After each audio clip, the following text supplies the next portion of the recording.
August 15, 1947 British கிட்ட இருந்து நம்ம இந்தியாவுக்கு இண்டிபெண்டன்ஸ் கிடைச்சது. அண்ட் இண்டிபெண்டன்ஸ் கிடைச்ச நாளன்னைக்கு இந்தியா பாகிஸ்தான் பார்டர்ஸ் பிரிக்கப்பட்டது. அண்ட் இதுல நிறைய அக்ரிமெண்ட்ஸ் அண்ட் டீல்ஸ் எல்லாம் சைன் ஆச்சு. இப்படி பார்டர்ஸ் பிரிக்கும் பொழுது மேஜரா அடி வாங்கின ஒரு இடம் எது அப்படின்னு பாத்தீங்கன்னா அது கண்டிப்பா காஷ்மீர் தான். இன்னும் கரெக்டா சொல்லணும்னா இண்டிபெண்டன்ஸ் கிடைச்ச நாள்ல இருந்தே எப்பவுமே பிரச்சனை இருக்கிற ஒரு பகுதி எதுனா அது இந்த காஷ்மீர் தான். காஷ்மீர் பாக்குறதுக்கு ரொம்பவே அழகா வளமா செழிப்பா இருக்கிறதுனாலதான் இங்க இவ்வளவு பிரச்சனை வருதா அப்படின்னு பாத்தீங்கன்னா கண்டிப்பா கிடையாது. அதையும் தாண்டி சில இம்பார்ட்டன்டான ரீசன்ஸ்க்காக தான் இந்தியா, பாகிஸ்தான், சைனான்னு சொல்லிட்டு இந்த 3 நாடுகளுக்கும் காஷ்மீர் தேவைப்படுது. கரெக்டா சொல்லணும்னா காஷ்மீர் ஒரு கீ ரோல பிளே பண்ணிட்டு இருக்கு அப்படின்னு கூட சொல்லலாம். அப்படி என்ன இம்பார்ட்டன்டான ரோல இந்த காஷ்மீர் பிளே பண்ணிட்டு இருக்கு அப்படிங்கறத பார்க்கலாம்.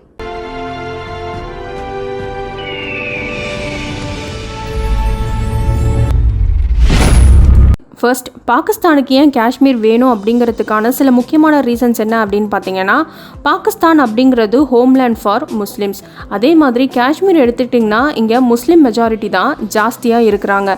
அதனால் பார்டர்ஸை பிரிக்கும் பொழுது ஆட்டோமேட்டிக்காக காஷ்மீர் பாகிஸ்தானுக்கு தான் வரணும், ஏன்னா அங்கே முஸ்லீம் மெஜாரிட்டி தான் ஜாஸ்தியாக இருக்குது அப்படின்னு சொல்லிட்டு சண்டை போட ஆரம்பித்தாங்க. ஆனால் அப்போ ஜம்மு காஷ்மீரை ஆண்ட மகாராஜாவான ஹரி சிங் அப்படிங்கிறவர் எங்களுக்கு 2 நாடுமே வேணாம், எங்களை இண்டிபெண்ட்டாக விட்டுருங்க அப்படின்ற முடிவில் தான் இருந்தார். ஆனால் இந்த பாகிஸ்தானில் இருக்கிற பழங்குடியினர் நிறைய இனம் சார்ந்த படுகொலைகள் பண்ண ஆரம்பித்தாங்க. அதனால் அங்கே இருக்கிற மக்களை காப்பாற்றணும் அப்படிங்கிறதுக்காக இந்தியாவுடைய மிலிட்ரி ஹெல்ப்பை காஷ்மீர் கேட்டாங்க. அண்ட் இதனால தான் இண்டோ பாகிஸ்தான் வார் ஸ்டார்ட் ஆச்சு. அண்ட் அதில் நார்த் வெஸ்டர்ன் பார்ட் ஆஃப் காஷ்மீரை பாகிஸ்தான் இப்போ வரைக்குமே கேப்சர் பண்ணி வச்சிருக்கிறாங்க. அண்ட் அந்த இடத்த POK, அதாவது பாகிஸ்தான் ஆக்குபைட் காஷ்மீர் அப்படின்னு தான் சொல்லப்படுது.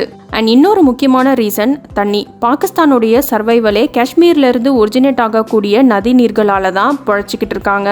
அதாவது அவங்களுடைய அக்ரிகல்ச்சர்லேருந்து டெய்லி லைஃப்மே இங்கேருந்து போகக்கூடிய தண்ணியில் தான் அடங்கியிருக்கு. காஷ்மீர் பகுதியை ஃபுல்லாக பாகிஸ்தான் கண்ட்ரோலில் எடுத்துட்டாங்க அப்படின்னாக்கா இந்த இண்டஸ் ரிவர் சிஸ்டம் அப்படிங்கிறதும் அவங்களுடைய கண்ட்ரோலில் வந்துடும்.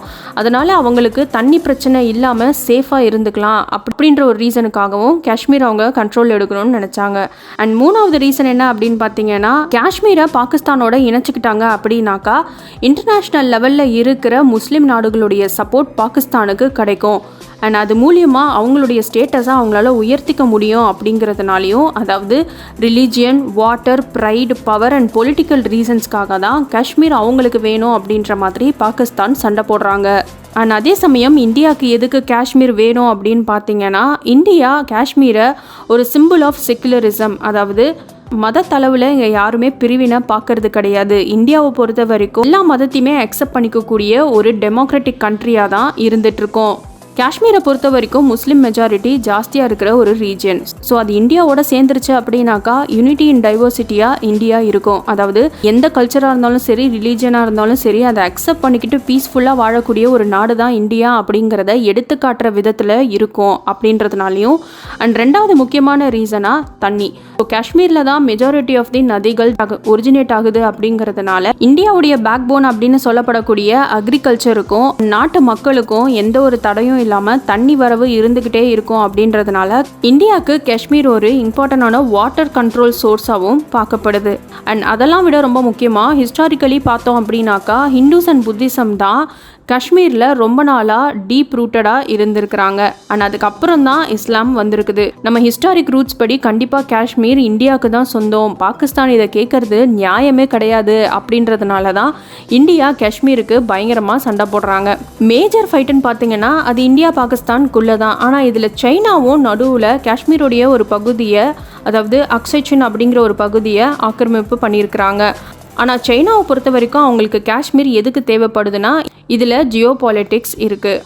அதாவது டிபேட்டை கண்ட்ரோலுக்கு எடுத்த சைனா டிபேட்டையும் சைனாவையும் கனெக்ட் பண்ணுறதுக்கு சீக்ரெட்டாக சைனாலேருந்து டிபேட்டை கனெக்ட் பண்ணுற மாதிரியான ஒரு ஹைவேஸ் ஒன்று போட்டிருக்கிறாங்க.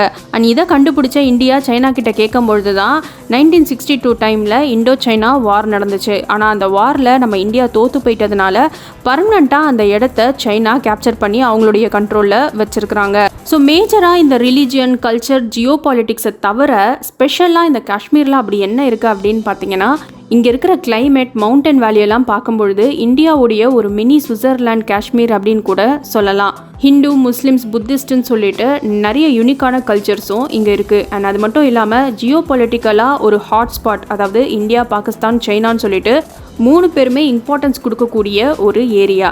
அண்ட் அதெல்லாம் விட ரொம்ப முக்கியமாக அமர்நாத், வைஷ்ணவி தேவி டெம்பிள்னு சொல்லிட்டு சேக்ரெட்டான சில பில்கிரிம் சைட்ஸும் இந்த இடத்துல தான் லொக்கேட் ஆயிருக்கு.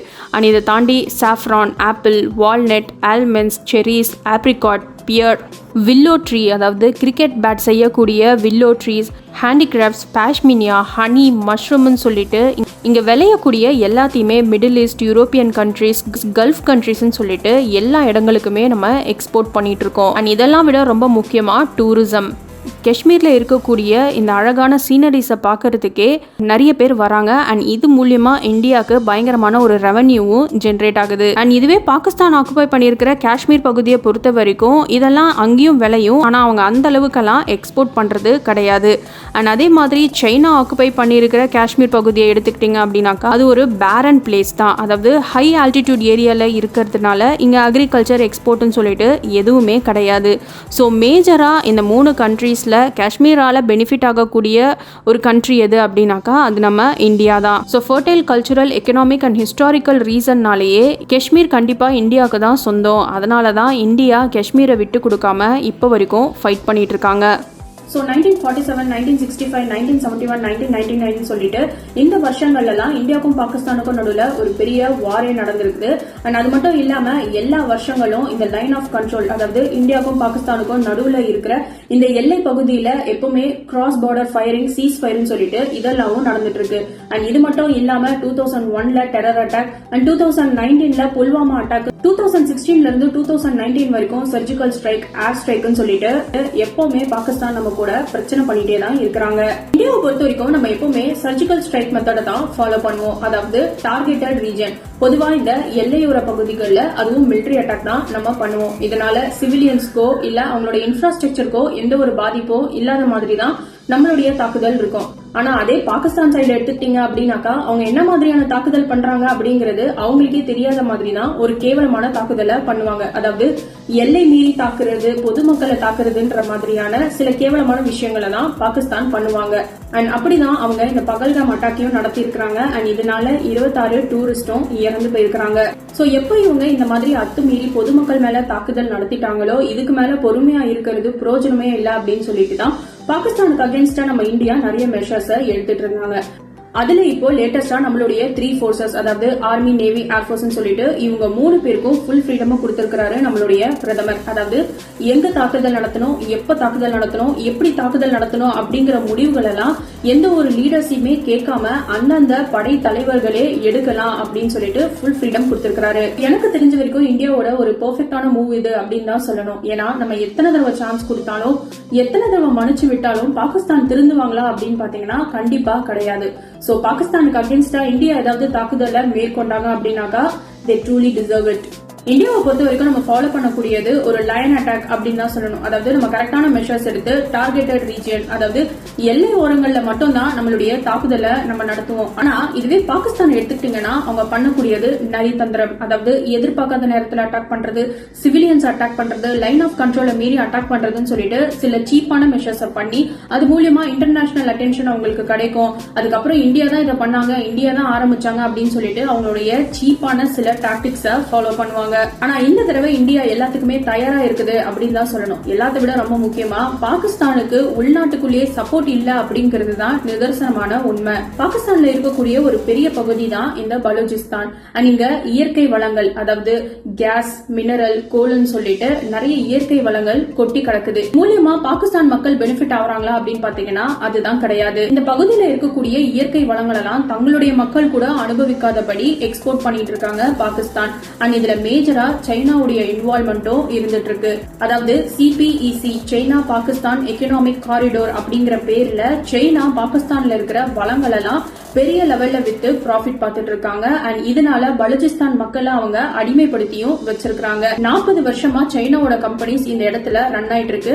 அண்ட் இதுல பலூச் மக்கள் யாருக்குமே வேலை கிடையாது. இவங்களுக்கு சப்போர்ட் பண்றவங்களுக்கு மட்டும் தான் இவங்க வேலை கொடுத்து வச்சிருக்காங்க. அண்ட் இது மூலியமா நிறைய ப்ராஃபிட்டை சைனா ஏர்ன் பண்ணிட்டு இருக்காங்க. இதனால ரொம்பவே கொதிச்சு போயிருக்கிற பலோச் மக்கள் பாகிஸ்தான் மிலிட்டரிக்கு எதிராக அவங்களுடைய சின்ன சின்ன தாக்குதல் எல்லாம் நடத்தி இருக்காங்க. ஆனா பாகிஸ்தான் இன்னமும் இவங்களுடைய வளங்கள் எல்லாம் திருடி இந்த பலோச் மக்களை அடிமைப்படுத்தி தான் வச்சிருக்காங்க. இதனால ரொம்பவே கொதிச்சு எழுந்த பலோச் மக்கள் எங்களுக்கு தனி நாடு வேணும், எங்களுக்கு பாகிஸ்தான் கூட இருக்கிறதுக்கு விருப்பம் இல்ல அப்படின்னு சொல்லிட்டு போராட்டத்துல இறங்கி இருக்கிறாங்க. அண்ட் இப்போ இவங்க இதுதான் கரெக்டான சமயம், இந்த டைம்ல நம்ம பாகிஸ்தான் மிலிட்டரிய அட்டாக் பண்ணோம் அப்படின்னாக்கா கண்டிப்பா நமக்கு ஒரு தனி நாடு கிடைக்கும் அப்படின்னு சொல்லிட்டு போராட்டத்துல இறங்கி இருக்கிறாங்க. பிரச்சனை ஆரம்பிச்சதுல இருந்தே பாகிஸ்தானுக்கு அகேன்ஸ்டா இந்தியா நிறைய மெஷர்ஸ் எடுத்திருக்காங்க. அண்ட் இப்போ லேட்டஸ்டா நம்மளுடைய ஏர் ஸ்பேஸையும் நம்ம பாகிஸ்தானுடைய விமானங்களுக்கு க்ளோஸ் பண்ணி வச்சிருக்கோம். பட் இதை ஃபர்ஸ்ட் ஸ்டார்ட் பண்ணது பாகிஸ்தான் தான். மாதிரி ஏர் ஸ்பேஸை க்ளோஸ் பண்றது மூலியமா ரெண்டு கண்ட்ரீஸ்க்குமே லாஸ் இருக்கும். ஆனா இந்தியாவுக்கு அது தாக்கு பிடிக்கிற மாதிரி இருக்கும். பாகிஸ்தானால இதை சுத்தமா தாக்கு பிடிக்க முடியாது அப்படின்னு தான் சொல்லணும். ஏன்னா ஆல்ரெடி பாகிஸ்தான் பொலிட்டிக்கலியும் எக்கனாமிக்கலியும் ரொம்பவே வீக்கா இருக்கு. இதுல அவங்களுக்கு உள்நாட்டு பிரச்சனையும் இருக்கு, இதுல வெளியில நம்ம கூடயும் பிரச்சனை இருக்கு. கண்டிப்பா பாகிஸ்தானால இந்த மாதிரியான அட்டாக்ஸை சமாளிக்க முடியாது அப்படின்னு தான் சொல்லணும். பட் ஃபியூச்சர்ல என்ன நடக்கும் அப்படிங்கறத நம்ம வெயிட் பண்ணி தான் பார்க்கணும். இதை பத்தி நீங்க என்ன நினைக்கிறீங்க அப்படிங்கறத மறக்காம என்னுடைய கமெண்ட் பாக்ஸ்ல சொல்லுங்க. அண்ட் இந்த மாதிரியான நிறைய இன்ட்ரெஸ்டிங்கான அப்டேட்ஸ்க்கு மறக்காம என் சேனலை சப்ஸ்கிரைப் பண்ணிக்கோங்க. நெக்ஸ்ட் வீடியோல சந்திக்கலாம். நன்றி.